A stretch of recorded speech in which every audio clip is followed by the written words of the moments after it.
ಈ ರೇಣುಕಾಸ್ವಾಮಿ ಮರ್ಡರ್ ಕೇಸ್ನಲ್ಲಿ ಇದುವರೆಗೆ ಅರೆಸ್ಟ್ ಆಗಿರೋದು ಯಾರು, ಅವರ ಜಾಡ್ ಏನು, ಯಾರು ಇವ್ರನ್ನೆಲ್ಲ ಎಲ್ಲೆಲ್ಲಿ ಅರೆಸ್ಟ್ ಮಾಡಲಾಯಿತು, ಆ ಬಗ್ಗೆ ಡೀಟೇಲ್ಸ್ ಇಲ್ಲಿದೆ ನೋಡಿ.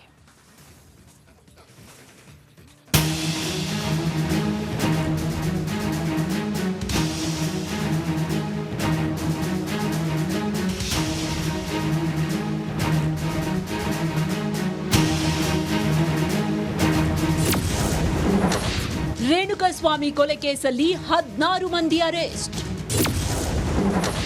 ಕೊಲೆ ಆರೋಪಿಗಳು ಯಾರ್ಯಾರು, ಹಿನ್ನೆಲೆ ಏನು?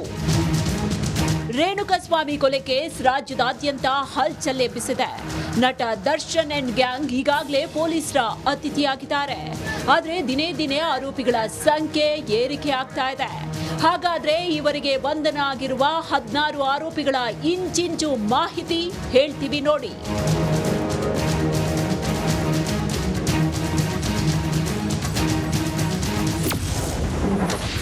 A1 ಪವಿತ್ರ ಗೌಡ ಕೊಲೆ ಮಾಡುವುದಕ್ಕೆ ಮೂಲ ಕಾರಣ.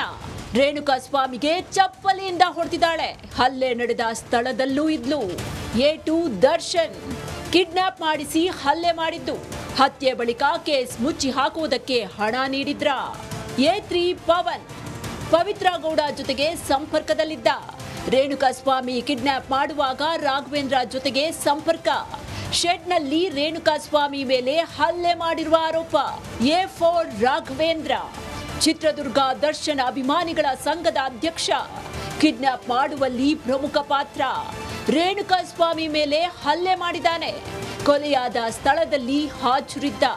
A5 ನಂದೀಶ್ ರೇಣುಕಾಸ್ವಾಮಿಗೆ ಹಲ್ಲೆ ಮಾಡುವಾಗ ಸ್ಥಳದಲ್ಲಿದ್ದ. ರೇಣುಕಾಸ್ವಾಮಿ ಮೇಲೆ ತೀವ್ರವಾಗಿ ಹಲ್ಲೆ ಮಾಡಿದ್ದ.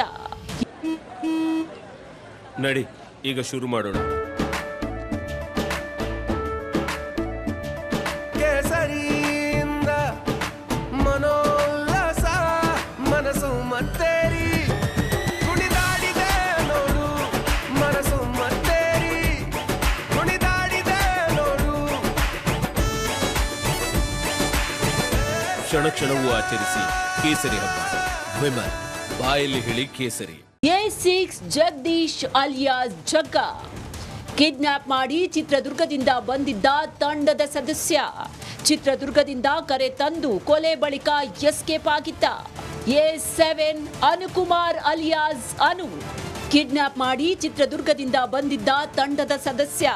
ಚಿತ್ರದುರ್ಗದಿಂದ ಕರೆತಂದು ಕೊಲೆ ಮಾಡಿದ ಬಳಿಕ escape. A8 Ravi alias Ravishankar car ಚಾಲಕ. ರೇಣುಕಾಸ್ವಾಮಿಯನ್ನ ಚಿತ್ರದುರ್ಗದಿಂದ ಕರೆತಂದಿದ್ದ. A9 ರಾಜು ನಾಪತ್ತೆಯಾಗಿದ್ದಾನೆ. A10 ವಿನಯ್ ದರ್ಶನ್ ಆಪ್ತ, ಸ್ಟೋನಿ ಬ್ರೂಕ್ ರೆಸ್ಟೋರೆಂಟ್ ಮಾಲೀಕ. ಈತ ಹಲ್ಲೆ ಮಾಡಿದವರ ಪೈಕಿ ಪ್ರಮುಖ ವ್ಯಕ್ತಿ. A11 ನಾಗರಾಜು ಅಲಿಯಾಸ್ ನಾಗ ನಟ ದರ್ಶನ್ ರ ಅನಧಿಕೃತ ಮ್ಯಾನೇಜರ್. ಪಾರ್ಟಿ ಕುಡಿತ ಸೇರಿ ಎಲ್ಲ ಕಡೆ ಇರ್ತಿದ್ದ. ರೇಣುಕಾಸ್ವಾಮಿ ಮೇಲೆ ಹಲ್ಲೆ ಮಾಡಿದ್ದ. A12 ಲಕ್ಷ್ಮಣ್ ದರ್ಶನ್ ಕಾರಿನ ಚಾಲಕ. ಕೊಲೆ ಮಾಡುವಾಗ ಸ್ಥಳದಲ್ಲಿದ್ದು ಹಲ್ಲೆ ಮಾಡಿದ್ದ. ಮೃತದೇಹವನ್ನ ಎಸೆಯೋದಕ್ಕೆ ವ್ಯವಸ್ಥೆ ಮಾಡಿದ್ದ. A13 ದೀಪಕ್ ನಟ ದರ್ಶನ್ ಆಪ್ತ. ದರ್ಶನ್ ಪ್ರದೂಷ್ ಹೇಳ್ದಂತೆ ಹಣ ನೀಡಿದ್ದ. ನಿಖಿಲ್ ಕೇಶವಮೂರ್ತಿ ಕಾರ್ತಿಕನ್ನ ಒಪ್ಪಿಸಿ ಹಣ ನೀಡಿದ್ದ. ತಲಾ 5 ಲಕ್ಷ ಹಣ ನೀಡಿದ್ದ ದೀಪಕ್. A14 ಪ್ರದೂಷ್ ದರ್ಶನ್ ಜೊತೆಗೆ ಇಟ್ಕೊಂಡು ಹಲ್ಲೆ ಮಾಡಿದ್ದ. ಖರ್ಚಿಗಾಗಿ 30 ಲಕ್ಷ ಹಣವನ್ನ ಪಡೆದು ತಂದಿದ್ದ. ನಂತರ ದೀಪಕ್ ಮೂಲಕ ವ್ಯವಹಾರ ಮಾಡಿಸಿದ್ದ. ಆರೋಪಿಗಳನ್ನ ದರ್ಶನ್ಗೆ ಭೇಟಿ ಮಾಡಿಸಿ ಸರೆಂಡರ್ ಮಾಡಿಸಿದ್ದ.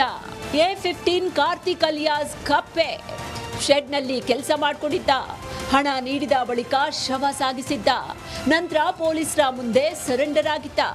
A16 ನಿಖಿಲ್ ಕೊಲೆ ಬಳಿಕ 5 ಲಕ್ಷ ಪಡ್ಕೊಂಡಿದ್ದ.